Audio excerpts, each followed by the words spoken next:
Who are we to cast judgment on others when each of us carries our own imperfections? Andrew Beckett, also known as Andy, holds a senior position at Philadelphia's premier corporate law firm. Andy keeps his homosexuality and AIDS diagnosis concealed at work. Andy arrives at work to a warm greeting from his colleagues, signaling his popularity in the office.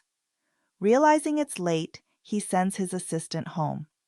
Settling into his office, Andy calls his mom to reassure her about his recent blood work, mentioning that Dr. Gilman said the results were excellent. He is an exceptional lawyer, highly skilled and proficient in his work. At 10 p.m., Bob notifies Andy of a meeting with Charles. Despite the late hour, Andy eagerly attends. They discuss the Highline versus Sander systems, and the owners of the firm are pleased with Andy's input. Andy is assigned a high-profile case by the senior partners at Wyatt Wheeler with a 10-day deadline. Walter Kenton congratulates him, noticing a mark on his forehead from a racquetball game. Charles Wheeler expresses strong belief in Andy's potential. 9 days later, Andy is working late into the night. He places the Highline complaint on his desk for Jamie Collins and informs Shelby, his assistant.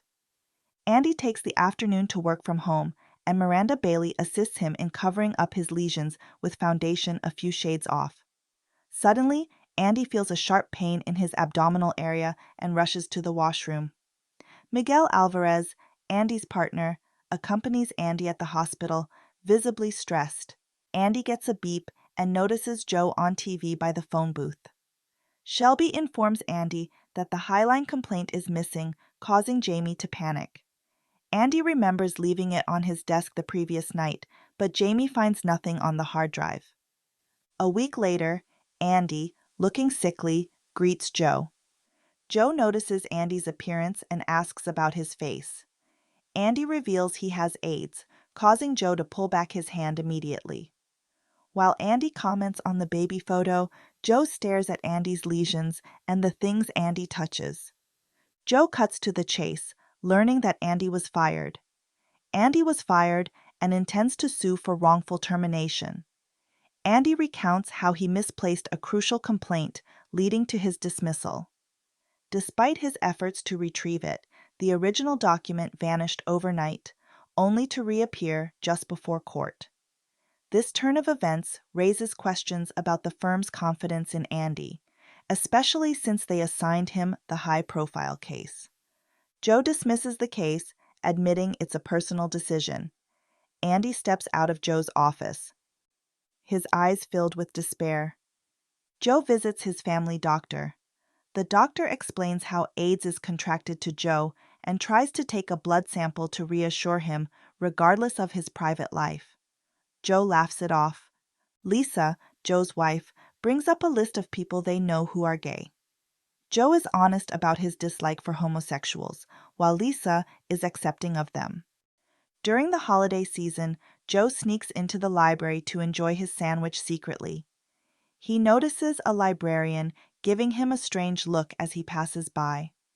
Meanwhile, an older librarian approaches Andy, offering HIV-related discrimination materials.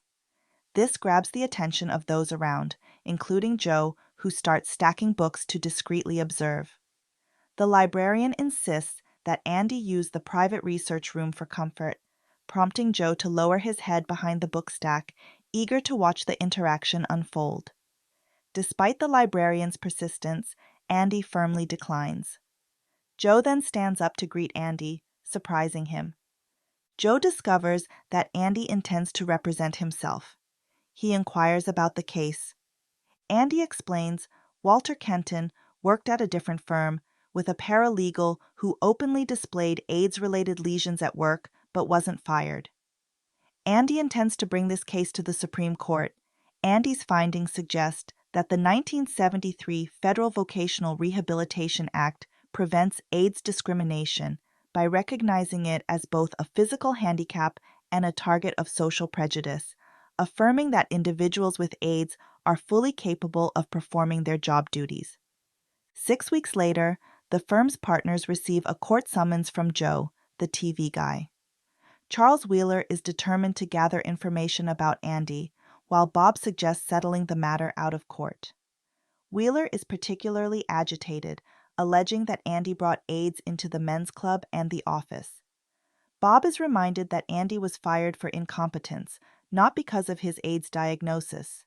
Andy takes Miguel to his parents' 40th anniversary celebration at the home where he grew up. He shares with his family the potential publicity surrounding his case and how it might impact them.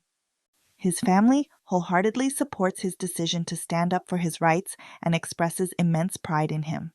In court, Joe addresses the jury, emphasizing Andy's legal right to keep his AIDS diagnosis private. Andy's firing was not due to incompetence, but rather discrimination. The defendant argued that Andy's performance was unstable, portraying him as a victim who lied to conceal his illness. They claimed the partners at Wheeler were unaware of his condition and suggested Andy was simply angry due to his promiscuous behavior. A witness downgraded their assessment of his work from excellence to satisfactory. Outside of the courtroom, the area is crowded with people. Reporters swarm Andy, questioning if he views the case as a gay rights issue. Andy openly acknowledges his sexual orientation, but emphasizes that his fight for justice is not about sexuality. It's about fairness and what is right. Melissa, a former colleague of Walter Kenton, contracted AIDS through a blood transfusion during childbirth. Despite the uncontrollable circumstances of her contraction, she asserts that she's no different from others and is simply trying to survive. The defense counsel questions discrimination allegations by pointing out the promotion of an African American female colleague. The witness suggests that the defense has oversimplified the matter. Joe is offended by the advances made by the law student at the store. Shelby, Andy's assistant, tearfully explains in court how the missing complaint was found and praises Andy as a good boss. Joe argues that the case is about the broader issue of hatred towards homosexuality, not just AIDS. This fear and bias led to Andy's termination. Walter Kenton sympathizes with Melissa, acknowledging her contraction of the disease without fault, while contrasting it with Andy's situation, where his deception and promiscuity led to his illness. Andy hosts a party with Miguel and congratulates Joe for attending his first full gay party. Andy and Joe prepare for trial while listening to opera. Andy is deeply moved by the piece La Mama Morta, contrasting with Joe's demeanor.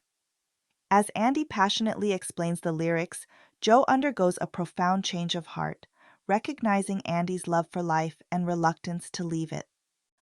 Later, at Joe's home, he lies awake in bed, wrestling with his emotions in the darkness. Back in court, the defendant's lawyer presents a mirror to Andy, arguing that the lesions aren't visible, questioning how the firm's partners could have been aware of them. However, Joe intervenes, asking Andy to undress, revealing the lesions to everyone, proving that they were indeed noticeable and the partners knew about them. Andy then shares his initial plan to come out as gay, but refrained due to homophobic remarks from his bosses at the men's club. He admits to contracting the disease through anonymous sex at a pornographic theater. A pivotal moment arises when Bob confesses to suspecting Andy's AIDS condition, but he regrets his silence. During Wheeler's testimony, Andy collapses and is rushed to the hospital. The jury discusses Andy's case. In the final verdict, they ruled in Andy's favor, awarding him nearly $4.5 million for punitive damages. After receiving the good news, Joe visits Andy in the hospital, not minding to touch his face and assisting him with the oxygen mask. Later, Andy confides in Miguel that he feels prepared to face death. Shortly afterward, Joe receives the heartbreaking news of Andy's passing. At Andy's reception at home movies of Andy as a healthy child plays on the TV.